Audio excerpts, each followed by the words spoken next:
Hey everybody, Anton Kraly here, and today we're going to be talking about something extremely important if you're selling on Shopify, and that is how to increase your page speed. Meaning when somebody types in your website or clicks a link to your site, how fast do they see what they are looking for? So put together a bit of a presentation, shouldn't take too long, and you'll definitely get some big takeaways on how you can increase the page speed of your Shopify store. So with that being said, let's get into today's episode of Dropship Weekly.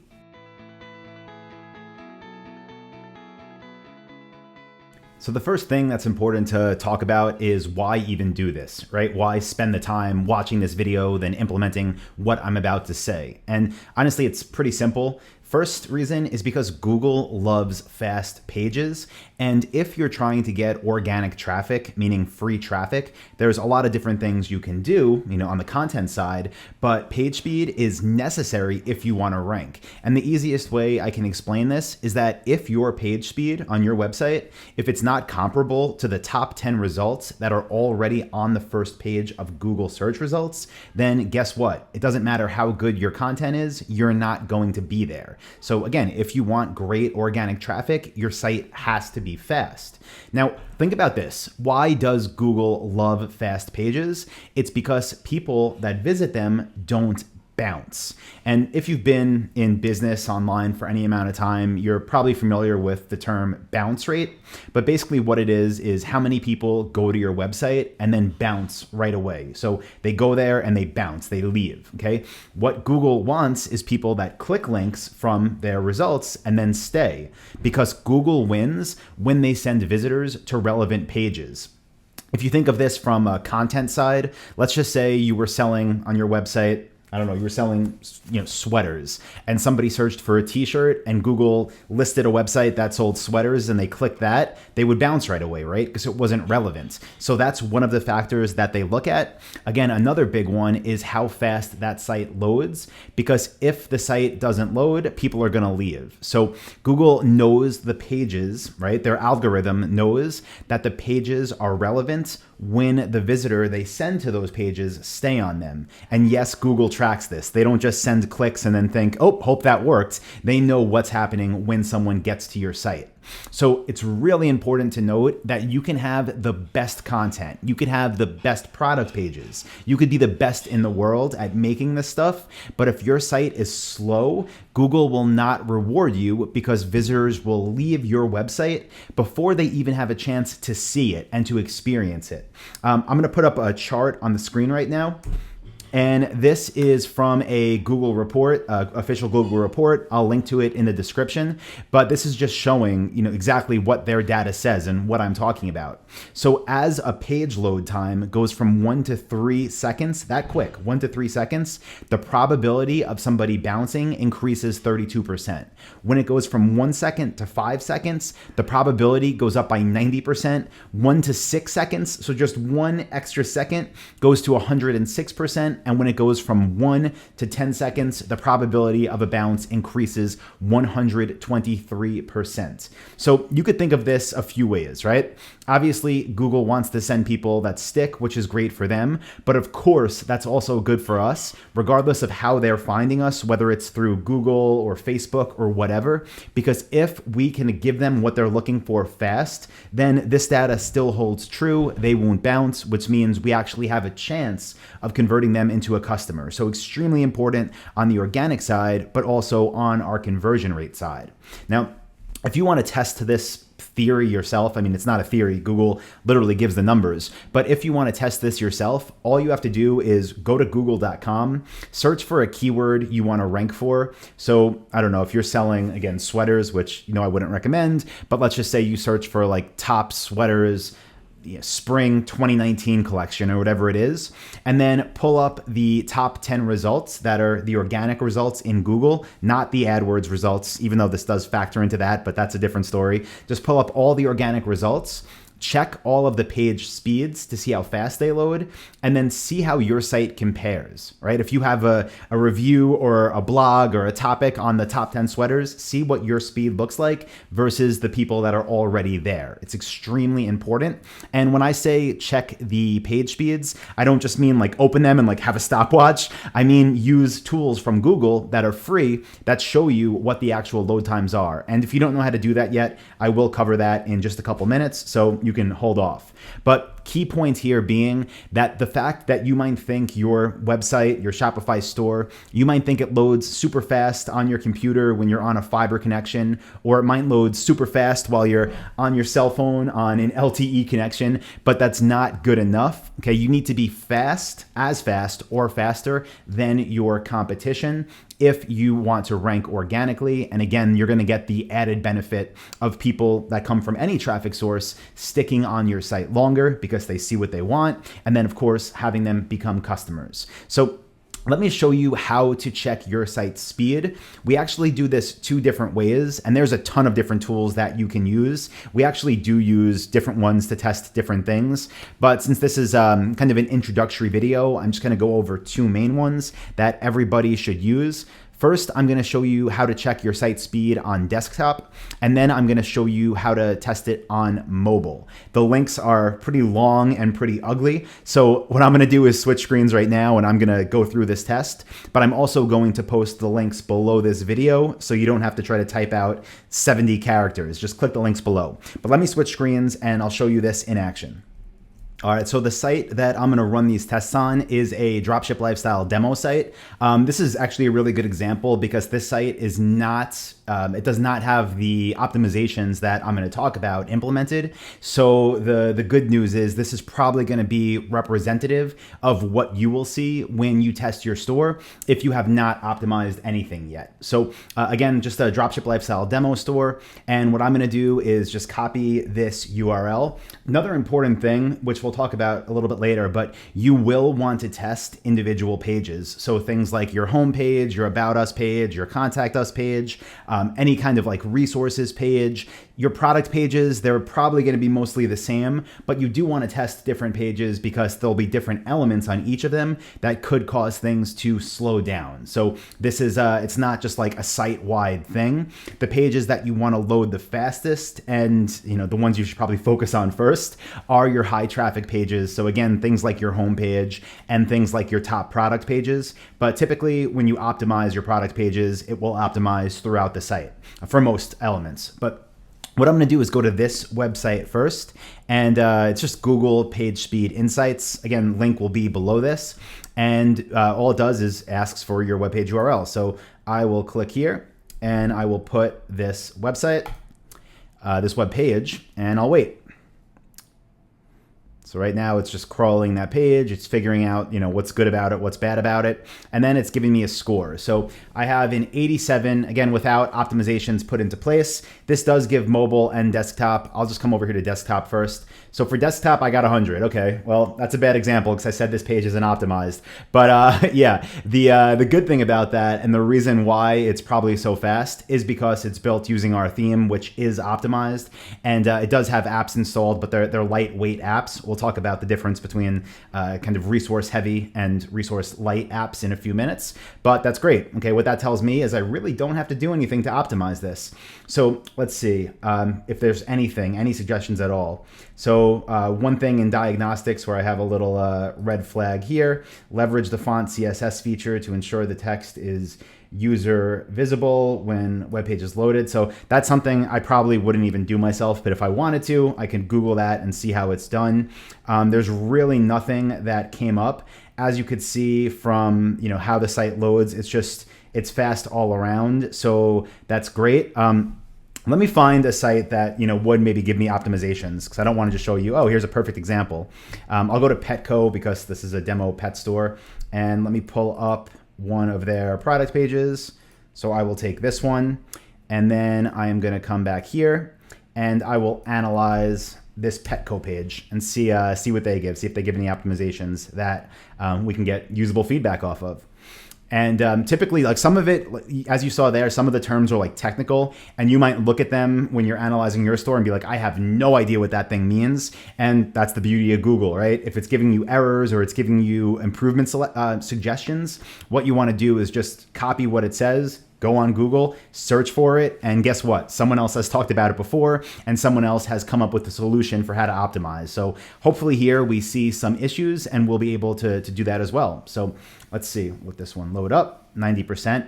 The fact that this is taking much longer than it took on our site is telling me that there probably will be some recommendations. And that's because a big site like Petco probably has a whole bunch of different things running in the background that do cause it to slow down. So let's see what we get. Yeah, 33. Okay. So let's come down and you'll see what it looks like when you see issues. So here, what it's saying for the owner of this site to do is reduce their server response times, because that's slowing the site down by 8 seconds, eliminate render blocking resources. What else? Yeah, a lot. There's a lot that the owner of this site, the owner of Petco, the owner of this corporation could do to make this product page faster. But what I'll say is this is a good thing, right? Because I'm sure they have different content that we are going to be trying to outrank. Again, there's a lot of variables that come into play for what causes sites to rank above another. But one of the things that's necessary, again, is to be as faster as or faster. And based on this quick test, we're faster, which is awesome. That's on mobile. Let's check their desktop. And it says an error has occurred. It hasn't even found it because it took too long to load. We could try it again and see if anything changes. But yeah, that's kind of a mess. So what you want to do though, like I mentioned in the beginning of this video, is find that keyword or that phrase that you want to rank for. Go to Google as a normal user of Google would, type in that keyword and then pull up those first 10 results, run them all through this test, and again, see what kind of errors they're getting, but more importantly, see how long it's taking those pages to load, because you want yours, again, to be the same or faster. So we'll give this a few more seconds and see what comes up, but so far the results here are good for us. Now, while this is loading, maybe we'll circle back to it. What I will do is click over to this website, which is thinkwithgoogle.com/feature/testmysite. And this allows you to not only search for your website on Google using the mobile test, but also to compare it with other people, so your competitors. Again, mobile traffic, if you check your Google Analytics, you'll probably see that it makes up 60, 70, maybe 80% of everybody visiting you. So you'll definitely want to make sure you're super fast on mobile as well. And yeah, this is the score. So this website, they got a ton of work to do. They can make a lot of optimizations. But let's come back and we'll take our URL again, and we will come to the mobile test, and we will search for it here, that product page, and says, oops, we couldn't find that domain. Okay, so this is searching site-wide. So I will go to the top level URL, which is happypawsdogstore.com, and we will wait for the report to be generated. Okay, you could skip to your results. Let me click that.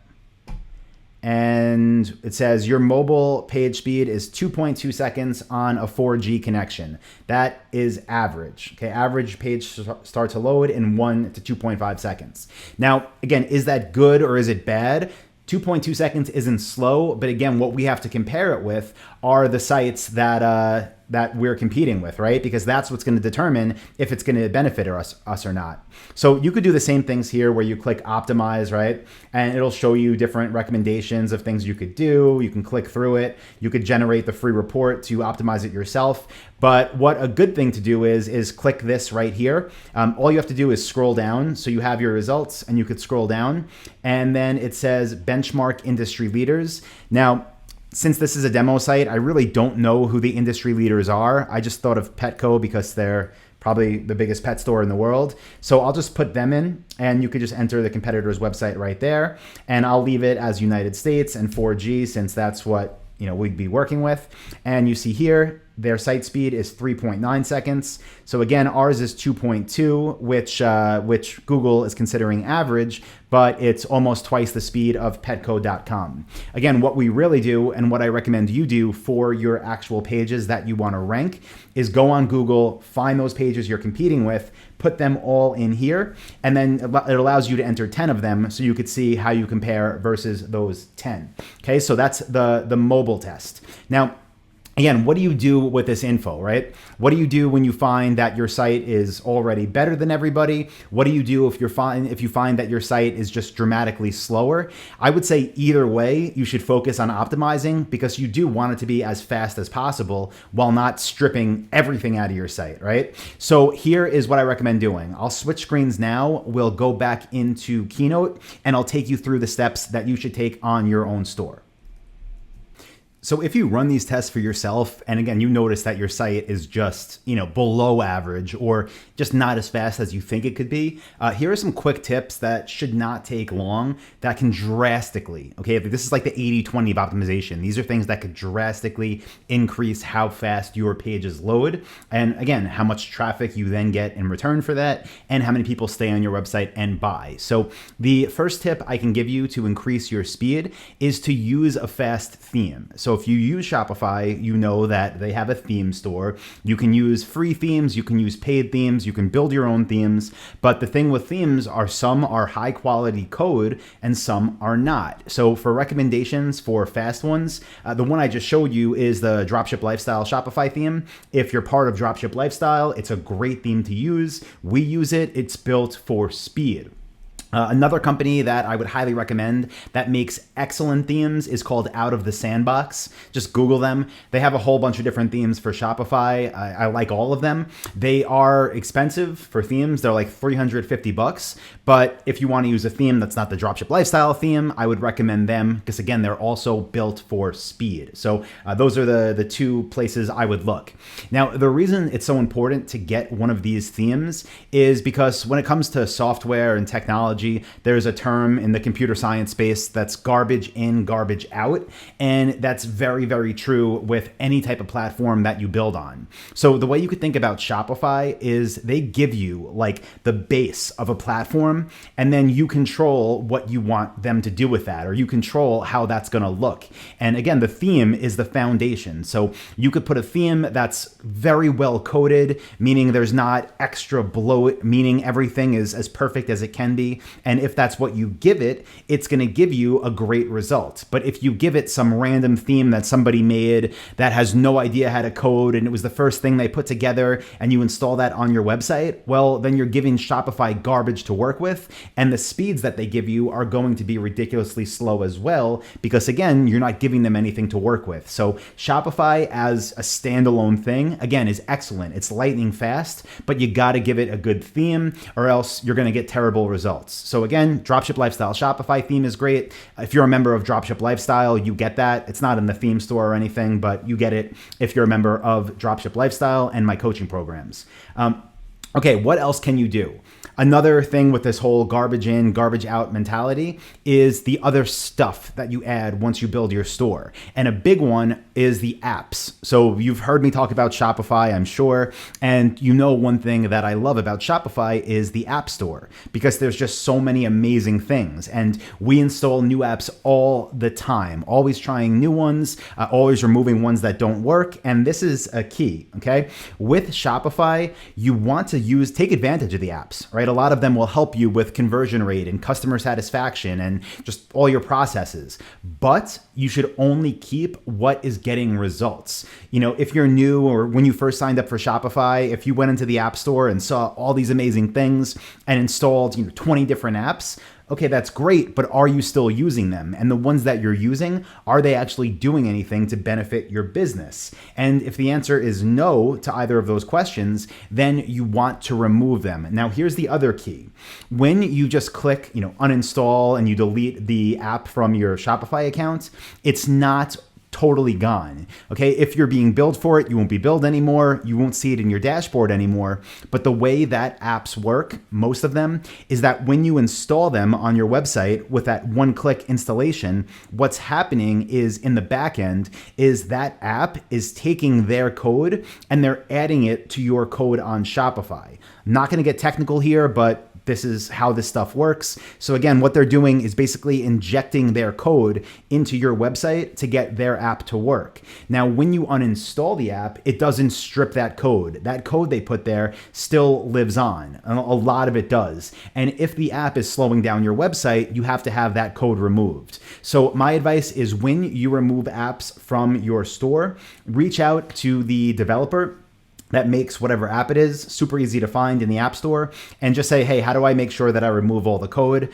All the big apps have documentation on how to do this, so you usually don't have to even email anybody, but you want to make sure everything's removed because, again, having extra bloat in your code will slow down your website. So very, very important.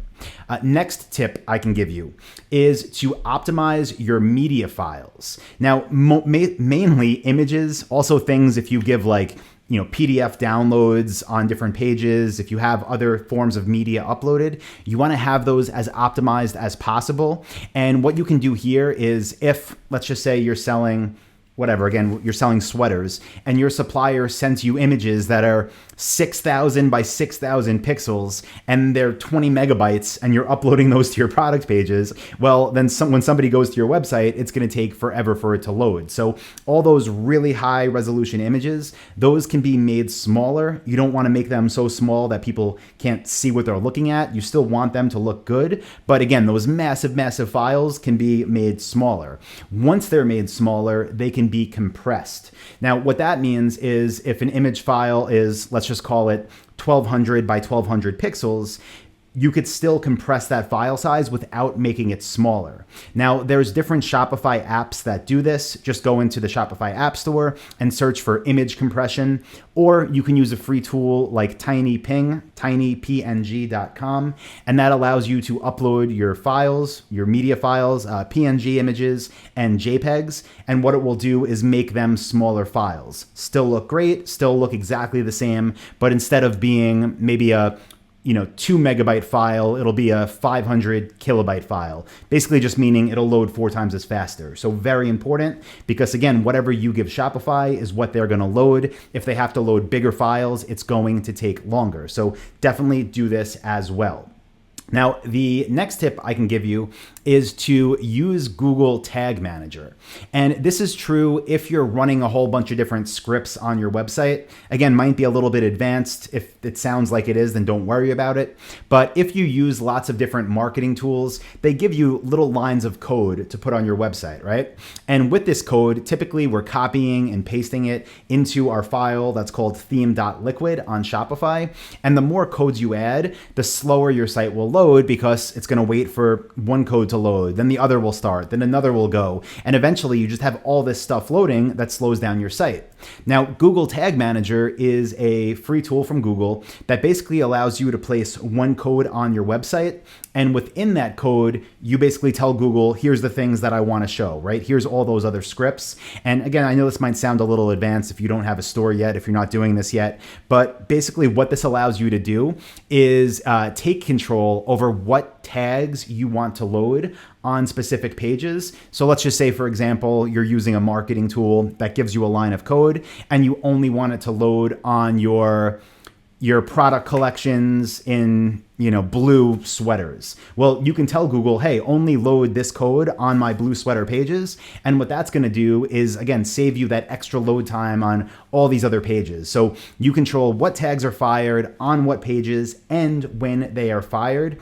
Quick note here for anybody that still working with me here that's going to go do this.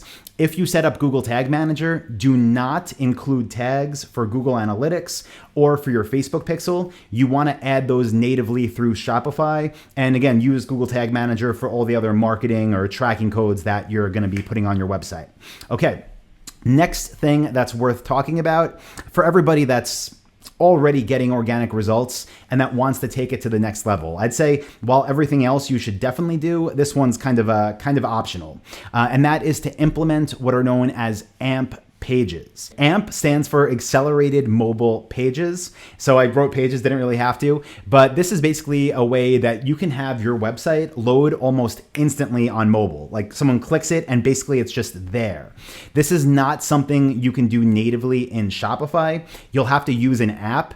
If you want to do this, you can use an app called AMP. It's by Shop Sheriff. So just search for that in the App Store. You'll find it. Again, this is not necessary when first starting. This will require some work and some time on your side. So don't do this unless, again, you are focused on being the top of the top in terms of speed. And until you've already done everything else and you're already getting traffic and you just want to accelerate it. Okay, if that's where you are right now, then definitely go check this app out. It is paid. And again, you will have to do some things on your end, but it's worth it for that extra boost for people that are already almost at the top and looking just to smash through and be number one and use this tool to get there. So that's going to do it, guys. That's my top 5 tips for how to increase your page speed. They should work for every single person watching this video. And if you're watching this right now, you want to learn more, you want some additional training, definitely go check out my webinar. Just go to dropshiplifestyle.com/webinar. You'll see a link up in the corner now.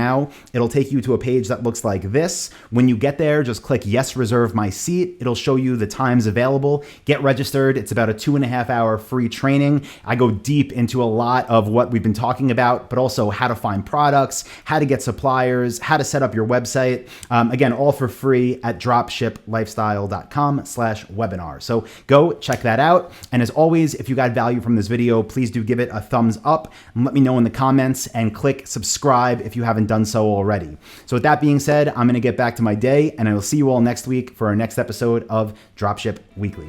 Thank you, everybody.